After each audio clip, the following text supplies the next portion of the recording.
I always just asked more, right? Always asked the next question, or how did you get started? Or, what do you pay attention to? And I started reading a lot of interior design books and, just trying to understand, the history of it. I took a couple art history classes in college. And so that I love those. I almost made it my minor at one point. So I did have an appreciation for the art and the history and, understanding that. And Roger Thomas was awesome and talking to me about like, the history of hotels and, so yeah, I mean, Mark Buchenheit, there's so many people that would, just were such great kind of guidance people from the get go.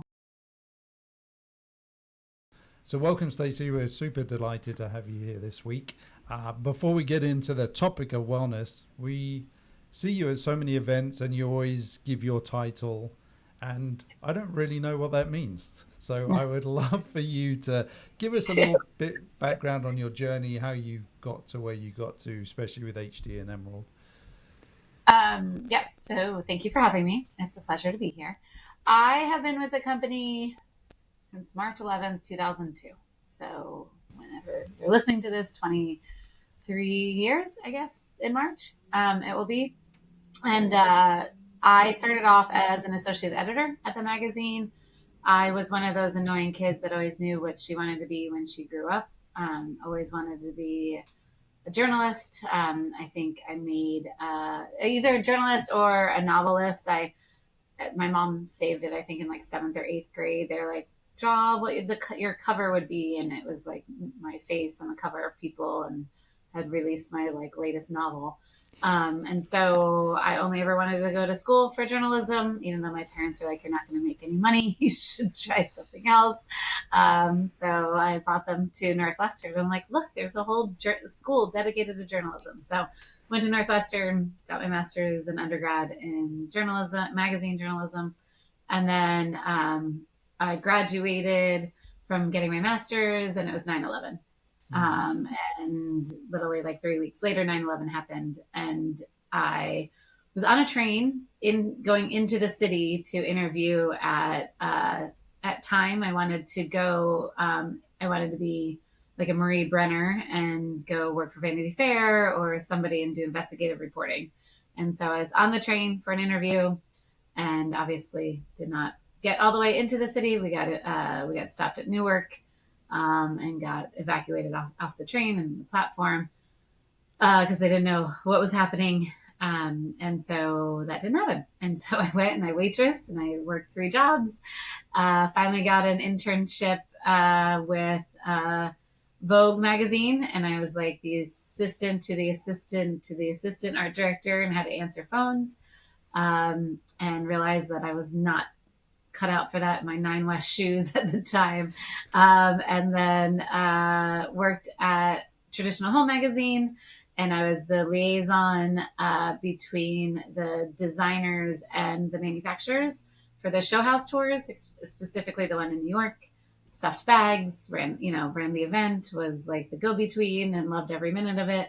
But really wanted to get back on the editorial side, or get into the editorial side. And so a job was posted for, we are a different name of a company today. Our parent company is Emerald, but back then it was a different name. We've gone through a bunch of transitions. Anywho, a job opened up at a meeting. It was called Meeting News at the time. I don't know if it's still around. And I went in and I was like, and did the interview, and they said it was a weekly. And I was like, I'm good. I don't want to do a weekly. But they kept my resume on file, and a job opening opened up at Hospitality Design.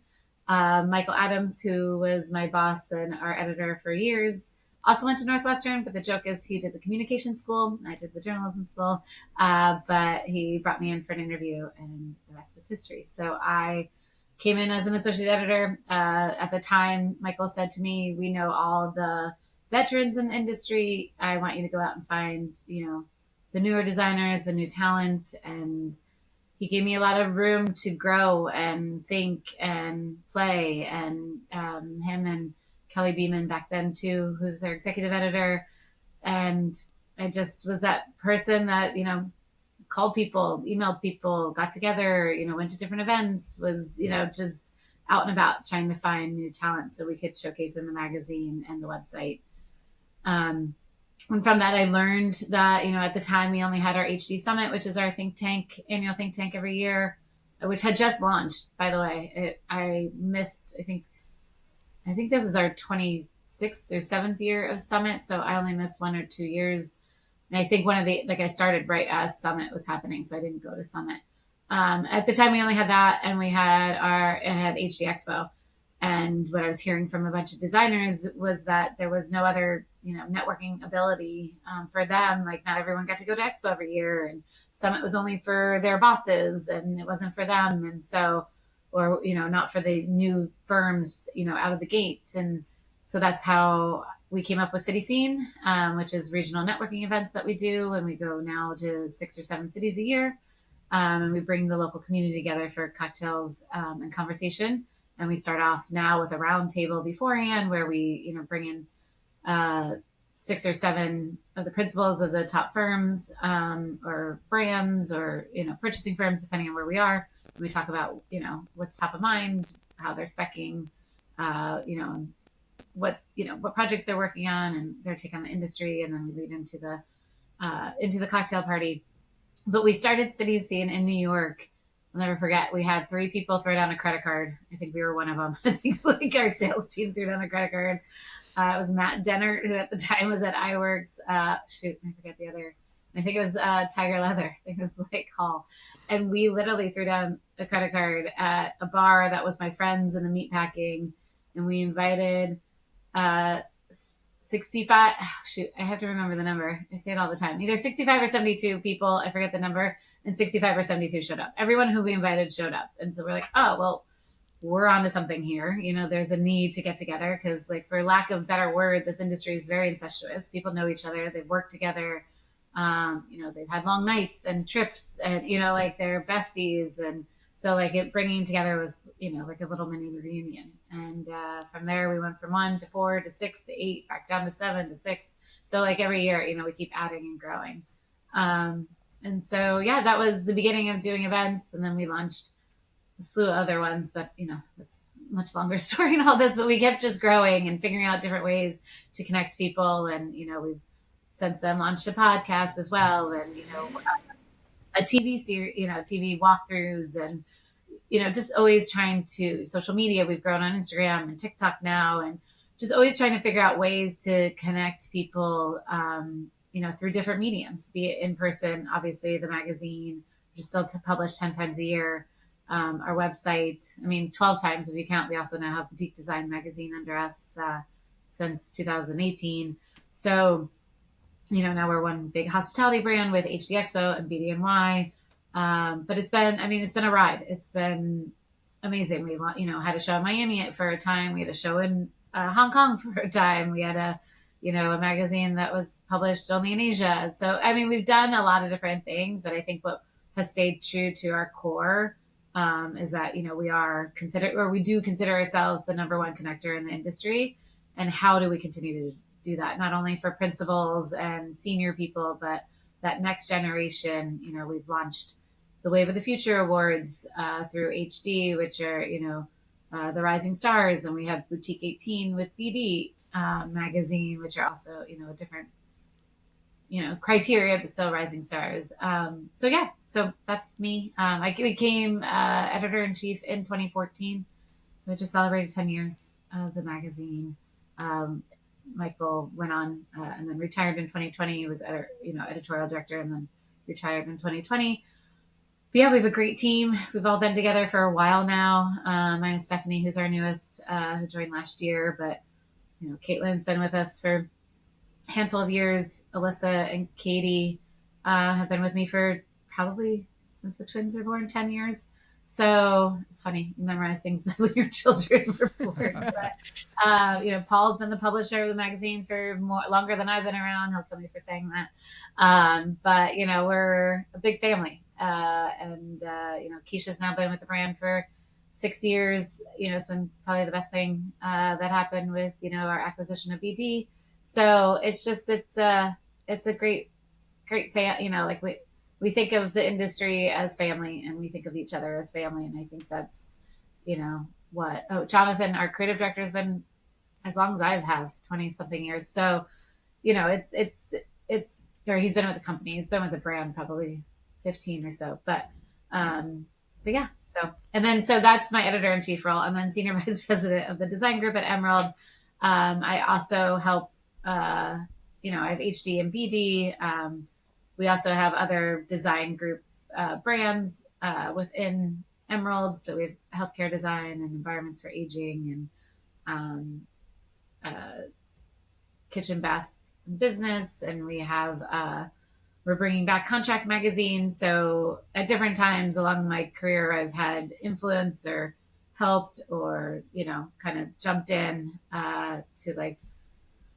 to work with them. And right now, just, kind of, not, I don't want to say there's no overseeing, just, I'm just a guidance on like a KBB redesign we just did, and just kind of jumping in here and there. So incredible! Wow. Yeah, I'm taking a deep breath for you. What do your parents say now about your career choice? That was interesting to me. Oh, my parents? Well, now they're proud of me. But I think I would say so, yeah. They're like, you could be a doctor or a lawyer, and I was one of those annoying kids that loved getting good grades too. Yeah, so they were a little worried for me at first, but yeah, so very proud. My mom actually used to come and help out, like when the HD Awards were in New York. Now they're in Vegas, but she used to come and like work registration. And one year she was voice of God because we didn't have it. And but yeah, so they are very proud. It's pretty amazing. It sounds like a movie script. But yeah, no, it's been great. I mean, I don't know. I think I'm very proud of what we do, and also very humbled and honored to get to have this role. I think the hospitality design industry is one that's very unique and very special. And, some of my greatest friends have come from this industry, and, some of my greatest moments have. And you don't get to have a role like this all the time. And so I think, I try not to take it for granted, even though there are challenges with it as well. It's not all perfect, but it's a great honor. Yeah, so true. It's such an incredible industry. Us moving here 11 years ago now, but being welcomed with open arms into the industry, and with not having family physically in America, we always say that hospitality industry is our family. So going to all the events is like reunions for us, or it feels like we get that warm embrace from everybody. So totally resonates with us. Yeah, we really feel what you said you've created within the company, that family feeling. That's really, every event feels like that. So I think that's really exactly what you've really managed to put together, which is really cool. One thing came to my mind when you were saying about when you started with HD. How much were you at the time exposed to or passionate about interior design? Was that a field that you had kind of considered, or was that just something that happened to be because it was part of that job? And was the design world part of your world at that time? Yeah, no, I've always loved design, but I mean, I grew up in a very kind of, small town, Long Valley, New Jersey, very exciting. But, it wasn't something I ever kind of thought of growing up in the 80s and 90s, but always had an appreciation, I guess, for it. And then, when I jumped in, I knew nothing. I mean, I knew absolutely nothing except for what I'd learned at Traditional Home for, a hot second. So I literally called people and asked them questions and said, tell me more about this. And I think, Michael would give me kind of easy layup stories, right? Like people that they knew, would answer questions. Eric Engstrom, who's passed away, probably 10 years ago now. But he was one of the first restaurants that I wrote about. And he, literally walked me through the ins and outs of, questions I should ask. Jeffrey Beers was such a godsend from the beginning. Another lost, sad that we lost him as well.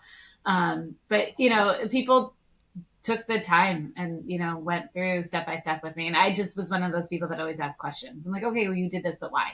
And you did this, but and I always got that next level of answer, I think. And it, and I think that was part of what I did at a younger self. And, the one thing that I always, like, if people say, if you have one piece of advice to pass on, I always just asked more, right? Always ask the next question, or how did you get started? Or, what do you pay attention to? And I started reading a lot of interior design books and, just trying to understand, the history of it. I took a couple art history classes in college, and so that I love those. I almost made it my minor at one point, so I did have an appreciation for the art and the history, and understanding that. And Roger Thomas was awesome and talking to me about, like, the history of hotels. And so yeah, I mean, Mark Buchenheit, there's so many people that would, just were such great kind of guidance people from the get-go, from all walks. And I think that was the other thing that we started to really adapt.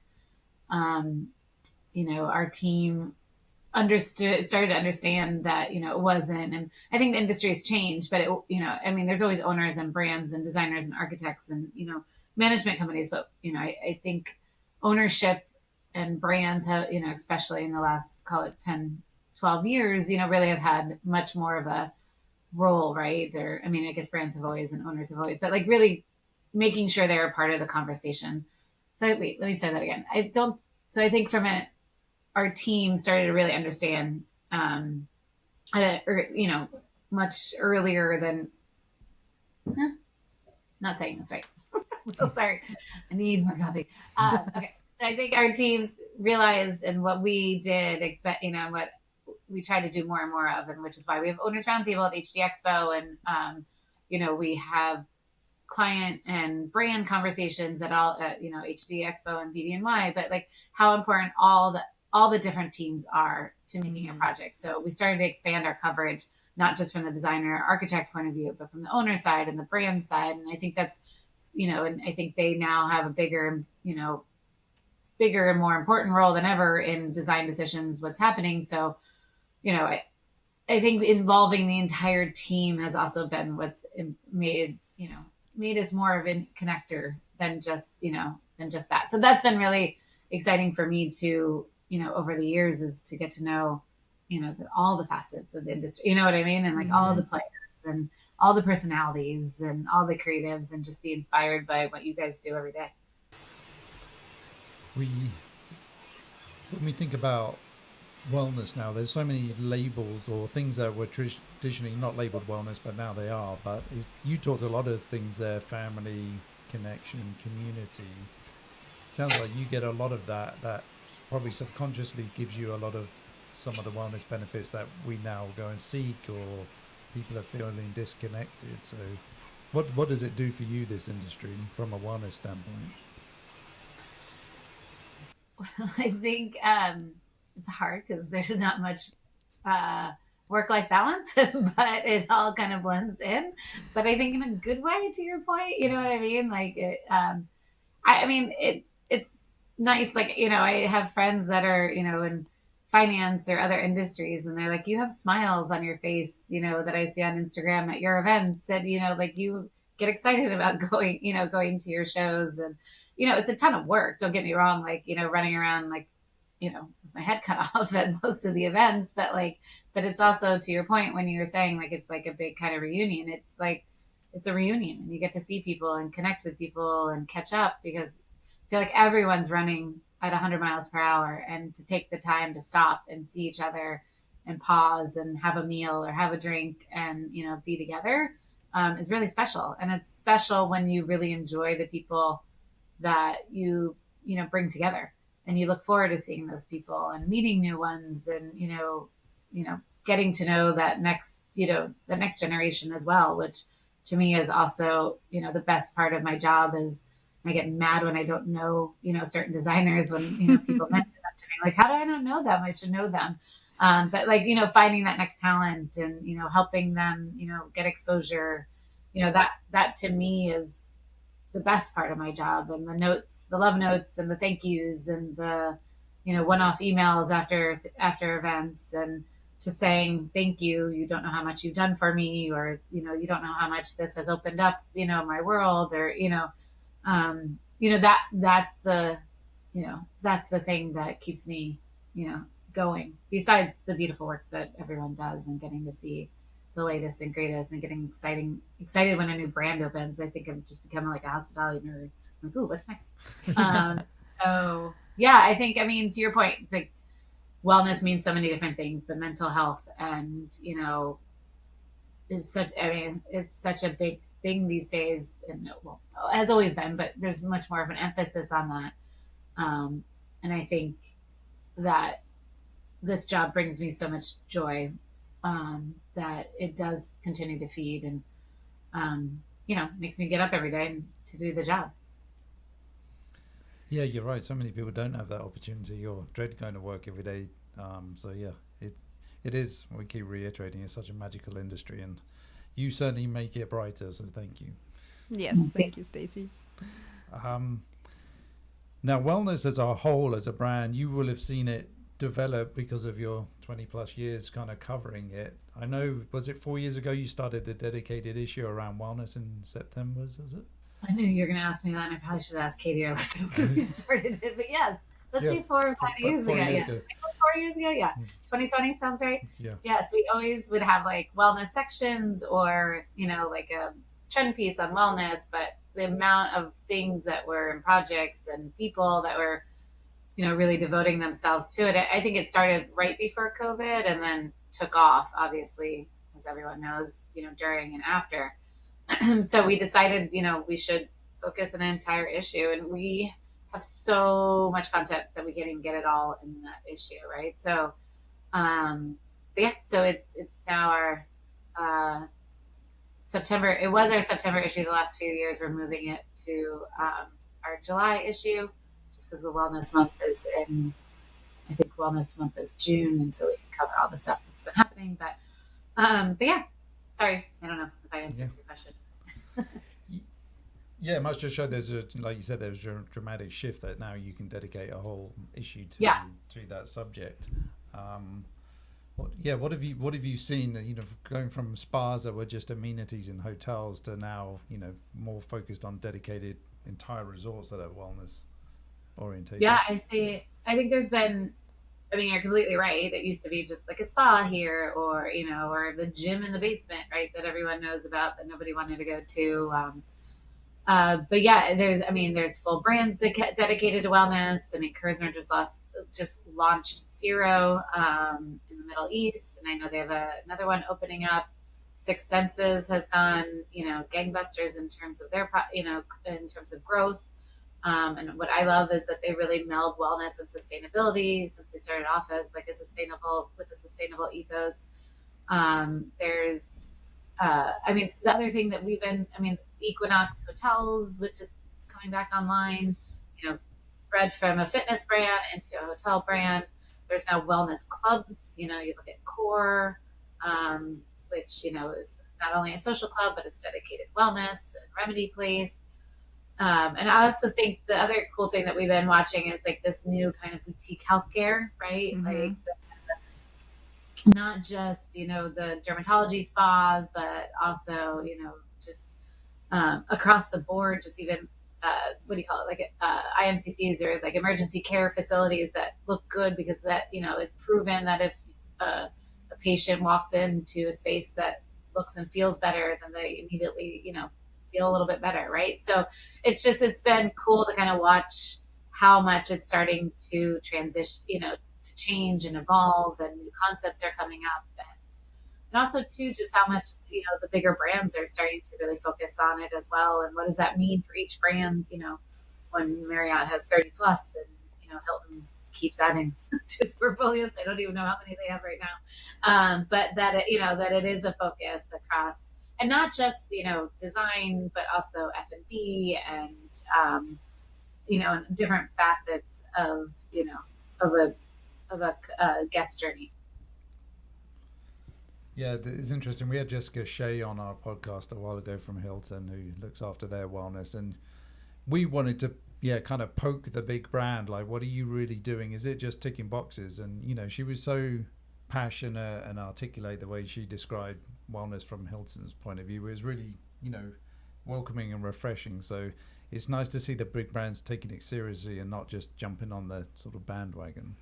No, Right. it just feels like it's been for much longer in the works and an eye on it. And then now, like you were saying as well with COVID, it's more accelerated, but it's not something that just suddenly, oh yeah, we should do that because people demand it. I think that is a long backbone and a passion behind it, which is really, really cool to see. And that kind of makes that difference. Yeah. So what's your wellness routine look like? Are you jumping in ice baths and sauning and swimming Oh, and my running? spare time with 3 children? Sure. I was just going to say we should set the scene apart from the career you were just describing. You're also a mom of 3 boys. Yes, 3 boys. But I'm surprised they're not coming. I think I threatened their lives. They still don't understand Zoom. That it's like 4 years into it or 5 years into it. My wellness routine. I wish I had a routine, but I love to work out. I play tennis multiple times a week. It's that and running are my therapy, or my meditation. Which I don't know what that says about me, but it's like hitting a ball really hard across the court and going for a long run is my way of decompressing. But yeah, I mean, I have to eat really healthy. I have Crohn's disease, so I try to, I eat very healthy.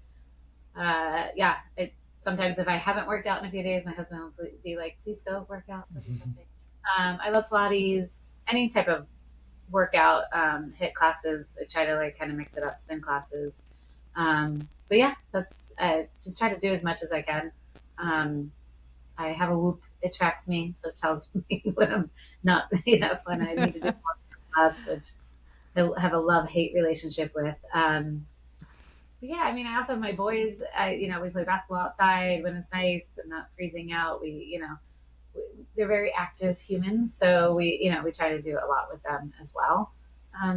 But yeah, I have a Peloton sitting next to me that reminds me every day that I should. Yeah, I feel like everyone has one of those. My husband John does. I mean, my husband's a big avid workout person too, so he pushes me a lot to do more. And look, I'm hitting a certain age, so I'm also very much into all the supplements and all the vitamins and all that good stuff. And probably should have started Botox years ago, so but didn't. So trying to figure out everything else to stay fit and last longer. Is that something you just do for obviously yourself and your family? You don't feel pressured from the sort of society? Is that more you just feeling that? No, I just feel me, Yeah. I mean, look, everyone has their vices and, the things that make them happy. But I played basketball in high school. I played tennis in high school. I've always been a sports kid. My dad my dad had 2 girls, and my sister was rode horses. She still does. She's very good at it. But I was the kid I was his boy, I was the one that played all the sports. He coached my softball team. We went to sporting events. So yeah, it's just always, I think it's just been ingrained in me since I was a young kid. So, staying active has always been just part of who I am. And, it just makes me feel better, right? Like it just moving and not sitting at a desk all day. And, even during COVID, we left Brooklyn and rented a place in New Jersey where we live now. And every day I'd make the kids get out and just go ride a bike around the neighborhood. It's just I just feel like being outside, doing something, moving your body is just, good for your mental health in general. Yeah. Advocate. Oh, 100%. Yeah. She was telling me to get up, and move. I can't sit still for very long. It's just I feel like my brain gets stagnant and I'm not imaginative and I'm not creative. It just feels like everything's stagnant. So yeah, I mean, even here I've got my legs up and down. I'm like moving under the table. Like 7 times. I look very silent at the top, but there's a lot going on. You're like a duck. Very cool. So what's next? What do you see happening sort of in the industry? Much of the same? How much is wellness going to sort of take over the industry or our lives? Or is it a demand from the younger generations that's just expected? I think a little bit of all the above, right? It's like, to your point, it's like, what are the brands going to do? I mean, it's big ships to move and, things to roll out. And so I'm curious to see how they continue. And I know they're all, looking at it differently and across different brands. And look, wellness means something to everyone. Like throwing a yoga mat in a room to me is not wellness, but to the avid yoga person, it's awesome, right?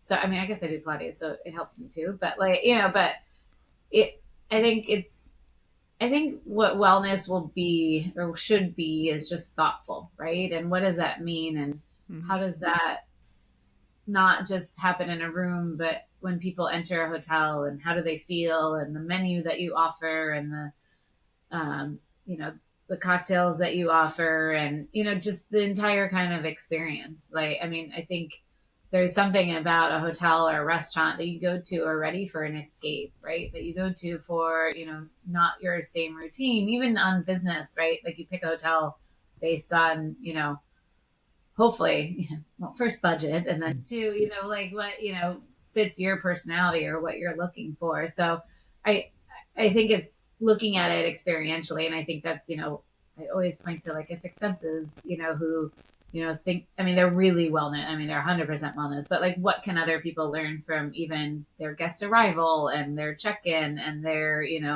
how do they talk to the guests throughout their entire stay? And like I think just the thoughtfulness is where you're seeing it more. Like people are really thinking about what does this mean, right? Not a quick fix, but like how can we really integrate it, and how can that be done more holistically? I think a Barrage is feels well, right, when you go in. Or if you look at like they're partnering with the Well, which is a spa and fitness and holistic wellness space, right? They started in New York, and now they have them in various Berges. So which I think Kane and his partner Sarah and Rebecca have done an amazing job defining this space. So yeah, I think it's thoughtfulness, if that makes sense. I think not every club needs to be a wellness club, but should every social club have an element of wellness that fits their brand? Yes, but what does that mean, right? Mm-hmm. And how do they portray it? And again, like it's not, wellness means so many different things to so many different people. So like you kind of just have to figure out what that means for your audience and your brand. Definitely. When we're talking about thoughtfulness, do you see a shift going back to kind of design? Do you see a shift how design firms approach design? If it's obviously when it's a specific wellness resort, it's a no-brainer that that's kind of the way you design. But even with other with any kind of type of project, you see a shift, especially with like maybe younger designers, that there is generally more of a thoughtfulness to the design than just the aesthetic or the next cool thing. That is more of a like how people feel in the space. I do see that, especially, through HD Awards and Gold Key Award submissions. Like you see an underline, right? When you see HD Awards gets 1,300 submissions. Well, that includes products. So 1,000 project submissions, and Gold Key gets 400. So, you start to see an underlining, I hate the word say theme because they're not themed, but like a feeling, right, that like they should be more thoughtful. And it's not it's not always about the Instagram moment, right? It's about just a really great space. And again, like what does that mean for this hotel versus the other hotel? But like how can somebody come in and relax, even if they are on business or a quick trip, or where can they feel how can they decompress in the room? And what are those little touches that from design and operations that make them kind of exhale a little bit, right? And have a moment or be able to have that moment. You go. Yep, yeah, but it's true, and it's the educational piece, isn't it? Because there's people that are very wellness focused, and there's other people that are not exposed to it at all or don't have a clue. So if there's some way to give somebody an opportunity to learn while they're staying at your property, I think that's such an amazing thing to be able to do, that they can just take a nugget home with them that they had no idea about before. Yeah, like One Hotels, which I can bring up too. I mean, they're focused on sustainability, but wellness. I don't think you can talk about one without the other. Yeah. But they use, I don't know if they still have it, but they used to have on their website like the transparency tab or drop down, and where it would tell you like how how many water, how many plastic bottles they've saved and how much water they've saved, but by all their tendencies. And or all their practices. And they would also have like updates on how many consumers have changed their, you know, their way of thinking or what they do at home based on their stay there. And, you know, it was pretty astounding that, you know, one little thing that triggered an idea for them, or, you know, one bit of information or education, you know, that then they could apply to their everyday life. And, you know, I think we've had many conversations on how do you even start, right? Like it can feel so overwhelming to think about like everything has to be wellness or everything has to be sustainable. But like, what's the one thing you can do in each project, or the one thing you can do in each room, or, you know, how can you rethink the materials you're using, right? That, you know, give you know, a sense of wellness, or, you know, or bring in a you know, that are sustainable. And it doesn't have to be all like beige and, you know, zen. You know, you can still have a, you know, an energetic space that, you know, has an element of, you know, feeling better. Yeah. That's why I love what you said earlier. It's really that word thoughtful, I think, fits that so well, because it doesn't, like you say, have to be a certain style. It doesn't have to be organic, neutral color palette. You can still be a different brand, but the thoughtfulness that went into it. And even Yeah. cool materials can still be a little bit more selected with sustainability in mind, toxic materials. And I think that's kind of excites me a lot. And that makes me almost think, when we're talking about like HD awards, is like a really big thing to think about the different categories. And I can't remember if you have started to implement that as well. Do you see more categories opening up that go beyond the aesthetics, like sustainability awards or wellness focus awards or impact on people or on community, that gets added onto the traditional design awards? Yeah. I mean, we have a sustainability and a wellness categories in our competitions. So we definitely have seen more submissions than we have in the past. So that's something we've added along over the years. We also have at our HD Awards, our HDAC Awards of Excellence, which focuses on, you know, somebody in the industry who's really focusing on DEI initiatives and, you know, doing better. So that has been an exciting addition, and, you know, in the past couple of years, just really highlighting somebody who's, you know, who's really trying to evolve, you know, DEI initiatives in the industry. So yeah, but I do think there, you know, there could be more, you know, and there should be more, right? Like we should be, you know, patting people on the back or honoring them, you know, for pushing the envelope. And I think, you know, I think people are, like, if you look at what Urban Villages is doing with, you know, Westland and Populous, they're two projects that are, you know, carbon neutral or, you know, net zero, you know, and you can do it, right? I mean, you can, it's possible. And again, not every project has to be, you know, carbon neutral or, you know, off the grid, but, you know, if 10% more of them were, you know, what does that look like? Or, you know, if, you know, start just kind of like pushing, you know, the envelope and see that a hotel can be successful and beautiful, and, you know, where form and function meets, and, you know, also brings in a great ROI, right? Like, why not? Why can't you do it? Or why shouldn't you do it, I guess is the question. Yeah, that's right. And I think you and your team and your production highlighting those projects gives you know, it gives excitement for other people to try it. I know we were in Scotland and spoke to Neil Jacobs of Six Senses, and they share on their website how they managed to go zero plastic. You know, they're not just keeping it to themselves. They're like, okay, the industry, this is how we did it. You can learn from this. So it's people helping people too. Yeah. And Neil's one of the most passionate people about it I've ever met. Like, he just like lives and breathes it, and, you know, wants to do more. And so, you know, they're always trying to figure it out. And, you know, and I think highlighting these and showing, you know, that big companies can do it, right? Or, you know, like a big developer, you know, can look, this industry also needs to make money, right? Like, there's still a bottom line, and, you know, there's numbers and, you know, Excel sheets that add everything up. I mean, that is the reality, right? It is a business. But like, to show that like a property can, you know, exceed what, you know, their projections are or meet them, you know, and still is completely sustainable, I think is great to show the industry, because then others will hopefully follow. Well, it's exciting. Yeah. So, a couple of things to wrap up. What's exciting for you in 2025? What's like, oh, I'm looking forward to X. Yeah. Life or work or Anything. where do you want to I mean, we have a lot of great stuff for HD and BD this year. We're we have Winter Forum next month in Vail. Summit is in Mexico, which is exciting. I just went down for a couples trip and stayed at the Edition in Riviera Maya. Talk about a stunning property. I mean, they built it over mangroves. I mean, it is. They actually, because of the mangroves, they could only build a certain amount. I mean, talk about a sustainable project. That's a pretty interesting one too. Expo, we're mixing things up, offering new things on the show floor. Some great designers creating really cool spaces. So that's exciting. Next Gen, we're going back to Austin, which was one of my favorites.